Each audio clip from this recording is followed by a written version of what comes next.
ಇವತ್ತಿನ dress ready ಆಗೋಣ. ಉಪ್ಪಿಟ್ಟು ಮಸ್ತಾಗಿ ಕಾಣಕತ್ತಿತ್ತು, ಅದಕ್ಕೆ ಕಿವಿಗೆ ಹಾಕ್ಕೊಂಡು ಈ ಡ್ರೆಸ್ ಹಾಕೋ ಚೆಂದಾಗಿ ರೆಡಿ ಆಗ್ತೀನಿ. ಸೀರು ರೆಡಿ ಹಾಕ್ಕೊಂಡು ಲಿಫ್ಟಿಗೆ ಸಲುವಾಗಿ ವೇಟ್ ಮಾಡಾಕತ್ತಿದ್ದೆ. ಸೊ ಇವತ್ತು ಹಿಂಗೆ ರೆಡಿ ಆಗಿದ್ದೆ.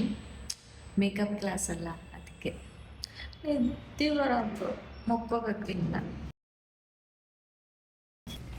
ಇವತ್ತು ಮಸ್ತಾಗಿ ಪಾಲಕ್ ಮಾಡ್ಕೊಂಡಿದ್ದೆ. ಸೊ ಹಾಗಾಗಿ ನಂಗಂತೂ ಟೆಂಪ್ಟಿಂಗ್ ಅಲ್ಲಂತೂ ಚಲೋ ಆಗಿತ್ತು. ಭಾಳ ದಿವಸ ಆದ್ಮೇಲೆ ಪಾಲಕ್ ಪ್ಲಸ್ ಪನ್ನೀರಲ್ಲ ಆಯಿತು, ಆಲೂ.